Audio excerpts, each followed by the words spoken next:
Alright, you delightful human beings, and welcome back to the channel, or welcome if you're new here. I'm Christina, aka That Variety Nerd, and today we're back with another NXT UK reaction video. We're literally filming this one right after we filmed the previous week's NXT UK reaction video. Again, because Peacock was being stupid, and it wasn't showing it right away, and Peacock didn't upload it until nearly 10 o'clock at night last week. And so, life got busy, and thus I got busy, and so I figured, let's just go ahead and film both of these at the same time, because that's totally smart, right? Right. So we've got more of this number one contenders tournament for the Heritage Cup. So that's what we'll be looking forward to on this episode. But before we do that, make sure to hit the like button, hit the subscribe button, hit the bell button so that way you get notifications around here. And also leave a comment down below. And also go ahead and follow the podcast, which is in the description down below. We try to get a new podcast episode going at least once a week. That's kind of where we're at, sometimes more than once a week. But here we are. Anywho, let's just get right to the reaction, shall we? I think so. Oh man, we're right at the get-go with this matchup too. I'm guessing we're sort of, who are we supposed to cheer for in this match? That's what I'm trying to figure out. Okay, wait, I didn't hear the bell ring or anything like that, so there's that. Is this match still happening? Is this a thing? I don't think it's a thing. No, this match is not a thing. Okay. Wait, why are we getting her entrance stuff all of a sudden? Okay, we got referee number 2 coming out here, and we've got Sid Scala. Yeah, don't tell a woman to calm down. No, don't do it.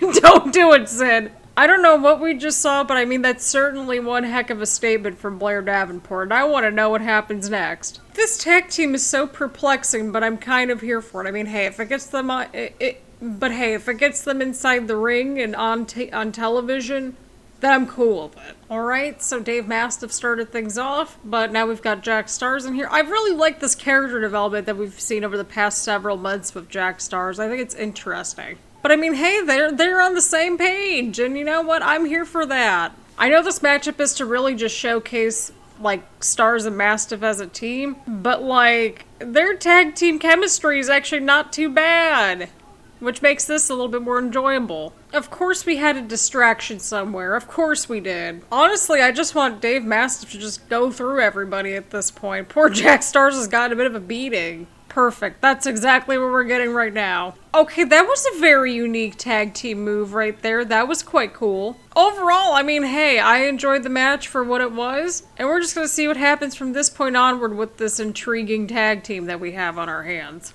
It should be interesting since they've both been really just standing out in the last few months or so. And it does beg the question, who's going to be the next person to go after Meiko Satomura, too? Because, I mean, we've got a whole bunch of things happening in the women's division. So, it'll be interesting. Ooh, that was a rough kick right to the side of the face right there. I will say this, Amale is becoming one of my favorites on NXT UK, like, with the women's division and everything. I like her. I mean, I like everybody on the roster so far, but she just stands out. And Emilia McKenzie, she has a lot of potential too. So, I mean, hey, this is going to be an interesting matchup, although, again, they both could use a win, I would say, so I don't know. Oh, we have a small package and the roll-up, and we didn't get it. Ooh, definitely a smooth counter right there from Amale. Alright, well that was certainly an ending. Overall, this match was okay. I don't know, like, I didn't care for this matchup so much. I think it's because of the energy, or the lack thereof. But, I mean, again, I think that both women really needed a win, so I don't know why we would pit these two against each other. Yeah, but we know how talented Emilia McKenzie is. Why does she need the roll-up? That's what I'm trying to figure out. But here we are, friends. We're gonna see what happens next. I don't think this is the last time we're gonna see these two in the same ring,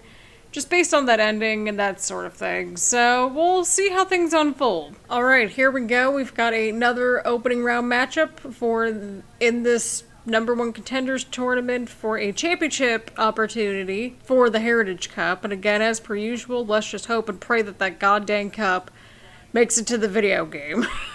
It's just sort of become our thing that we just have to, bring up every single week at this point. It looks like we'll be getting Sam Gradwell versus Wolfgang next week, so that I believe will be wrapping up the opening round matches, because we saw in the last episode that Kenny Williams won, so he'll be taking on Noam Dar. So that'll be quite interesting to watch unfold. In the first round is kind of like just the feeling out process, so We're gonna see how this goes. Oh no. My arm hurts just watching this right here. I like Nathan Frazer. I hope he, moves onward in the tournament. I feel like he's eventually gonna get there in this Heritage Cup thing. I feel like he's eventually gonna be maybe next in there. But I would also love to see him on mainland NXT with the Cruiserweight title and stuff. Because again, the Cruiserweight Championship can be defended across 205 Live and NXT UK. So I think that would be a nice, interesting situation right there. Alright, so we're now into round 2. And I do wonder this because they mentioned it on commentary in between the rounds, but what will Rohan Raja do on the outside? And 2, have we established what family member he is? Because there's a lot of different roles with a family. There's cousins, there's aunts, uncles, nieces, nephews, siblings, etc. So it's alright, what family member how are we going to iron out this family tree here?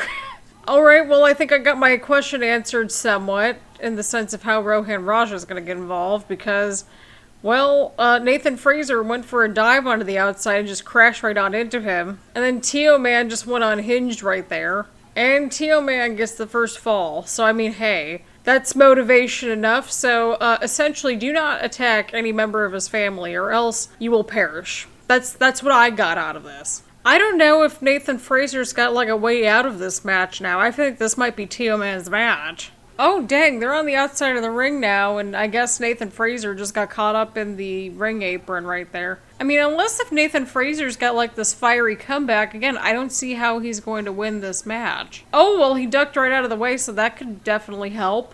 But he's only got 40 seconds left. I don't think either one of these two dudes are going to be finishing strongly here in this third round, because we've only got 10 seconds left now? Oh! A 1 count right as the time expired in the third round. Oh man, these two are just beating the crap out of each other now. It's getting physical in here. Oh, that was a nice drop kick off the top rope. That could be a deciding factor right there for Teoman. Oh, but Nathan Frazer kicks out. It's nice seeing Nathan Frazer in a main event too.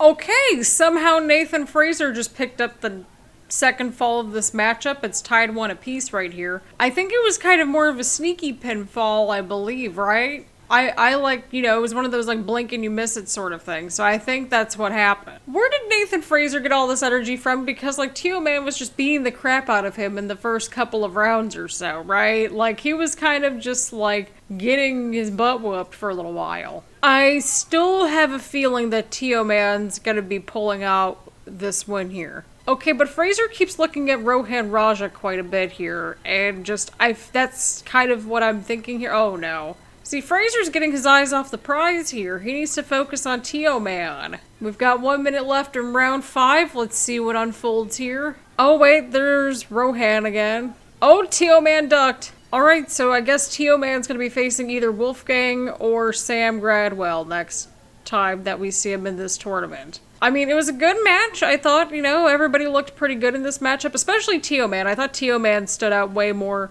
to me this time around than Nathan Frazer did, and I like Nathan Frazer, but definitely this was a showcase 100% for Teoman. I thought Rohan Raja played his role pretty well, and yeah, I'm interested to see where that whole situation goes. Alright, so final thoughts for this week's edition of NXT UK. So, in comparison to the last edition of NXT UK, I think this was more of a cool-down episode, possibly. At least it felt like that to me. I think all the matches did what they needed to accomplish. I like how we got that spin with Blair Davenport. I want to know where all that goes and that sort of thing.